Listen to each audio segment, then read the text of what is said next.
A Bad Case of Stripes by David Shannon. Camilla Cream loved lima beans, but she never ate them. All of her friends hated lima beans, and she wanted to fit in. Camilla was always worried about what other people thought of her. Today, she was fretting even more than usual. It was the first day of school, and she couldn't decide what to wear. There were so many people to impress. She tried on 42 outfits, but none seemed quite right. She put on a pretty red dress and looked in the mirror. Then she screamed.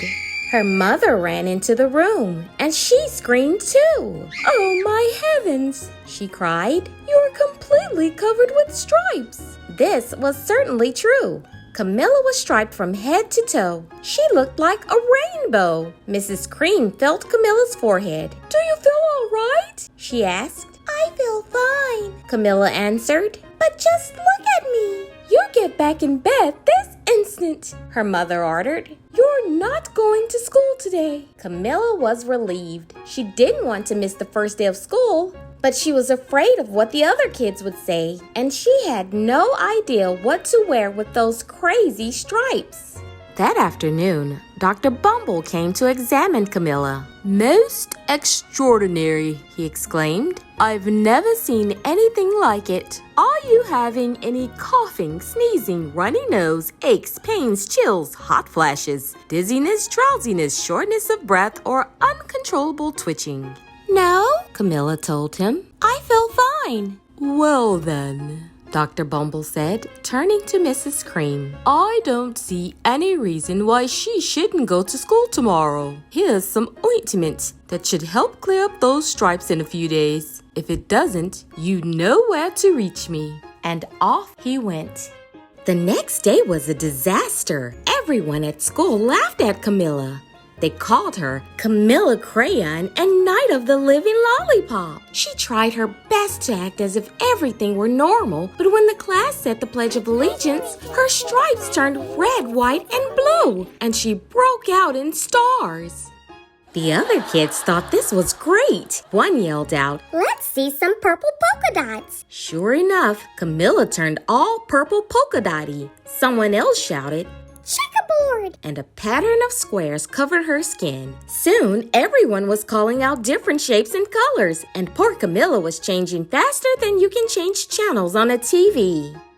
That night, Mr. Harms, the school principal, called. "I'm sorry, Mrs. Cream," he said. "I'm going to have to ask you to keep Camilla home from school. She's just too much of a distraction, and I've been getting calls from the other parents. They're afraid those stripes may be contagious." Camilla was so embarrassed. She couldn't believe that 2 days ago everyone liked her. Now, nobody wanted to be in the same room with her. Her father tried to make her feel better. "Is there anything I can get you, sweetheart?" he asked. "No, thank you," sighed Camilla. What she really wanted was a nice plate of lima beans, but she had been laughed at enough for one day. Well, yes, I see," Dr. Bumble mumbled when Mr. Cream phoned the next day. "I think I'd better bring in the specialist. We'll be right over." About an hour later, Dr. Bumble arrived with 4 people in long white coats. He introduced them to the Creams. "This is Dr. Grop, Dr. Sponge, Dr. Cricket, and Dr. Young." Then the specialist went to work on Camilla. They squeezed and jabbed, tapped and tested. It was very uncomfortable. "Well, it's not the mumps," concluded Dr. Grop. "Or the measles," said Dr. Sponge. "Definitely not chickenpox," put in Dr. Cricket. "Or sunburn," said Dr. Young. "Try these," said the specialist. They each handed her a bottle filled with different colored pills. "Take one of each before bed," said Dr. Grop. Then they filed out the front door, followed by Dr. Bumble. That night, Camilla took her medicine. It was awful. When she woke up the next morning, she did feel different, but when she got dressed, her clothes didn't fit right. She looked in the mirror, and there, staring back at her, was a giant, multicolored pill with her face on it.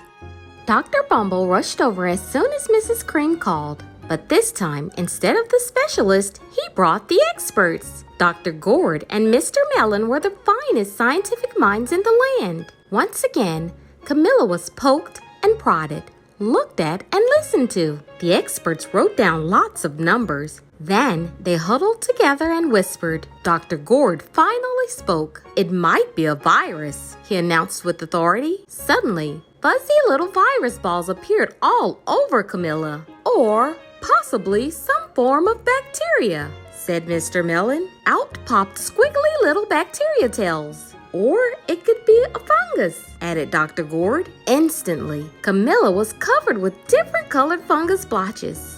The experts looked at Camilla, then at each other. "We need to go over these numbers again, back at the lab," Dr. Gourd explained. "We'll call you when we know something." But the experts didn't have a clue, much less a cure.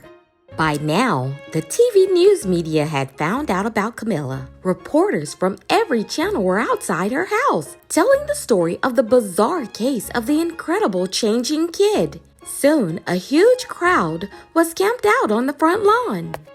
The Creams were swamped with all kinds of remedies from psychologists, allergists, herbalists, nutritionists, psychics, an old medicine man, a guru, and even a veterinarian. Each so-called cure only added to poor Camilla's strange appearance until it was hard to even recognize her. She sprouted roots and berries and crystals and feathers and a long furry tail, but nothing worked. One day, a woman who called herself an environmental therapist claimed she could cure Camilla. "Close your eyes," she said. "Breathe deeply and become one with your room." "I wish you hadn't said that," Camilla groaned. Slowly, she started to melt into the walls of her room. Her bed became her mouth, her nose was a dresser, and 2 paintings were her eyes. The therapist screamed and ran from the house. "What are we going to do?" cried Mrs. Cream. "It just keeps getting worse and worse." She began to sob. At that moment, Mr. Cream heard a quiet little knock at the front door. He opened it, and there stood an old woman who was just as plump and sweet as a strawberry. "Excuse me," she said brightly, "but I think I can help." She went into Camilla's room and looked around. "My goodness," she said with a shake of her head. "What we have here is a bad case of stripes. One of the worst I've ever seen." She pulled a container of small green beans from her bag. "Here," she said. "These might do the trick." "Are those magic beans?" asked Mrs. Cream. "Oh my, no," replied the kind old woman. "There's no such thing. These are just plain old lima beans. I'll bet you'd like some, wouldn't you?" she asked Camilla. Camilla wanted a big heaping plateful of lima beans more than just about anything, but she was still afraid to admit it. "Yuck," she said. "No one likes lima beans, especially me." "Oh dear," the old woman said sadly. "I guess I was wrong about you." She put the beans back in her bag and started toward the door. Camilla watched the old woman walk away. Those beans would taste so good, and being laughed at for eating them was nothing compared to what she'd been going through. She finally couldn't stand it. "Wait!" she cried. "The truth is, I really love lima beans." "I thought so," the old woman said with a smile. She took a handful of beans and popped them into Camilla's mouth. "Mmm," said Camilla. Suddenly, the branches, feathers, and squiggly tails began to disappear. Then the whole room swirled around. When it stopped, there stood Camilla, and everything was back to normal. "I'm cured," she shouted. "Yes," said the old woman. "I knew the real you was in there somewhere." She patted Camilla on the head. Then she went outside and vanished into the crowd. Afterward, Camilla wasn't quite the same. Some of the kids at school said she was weird, but she didn't care a bit. She ate all the lima beans she wanted, and she never had even a touch of stripes again.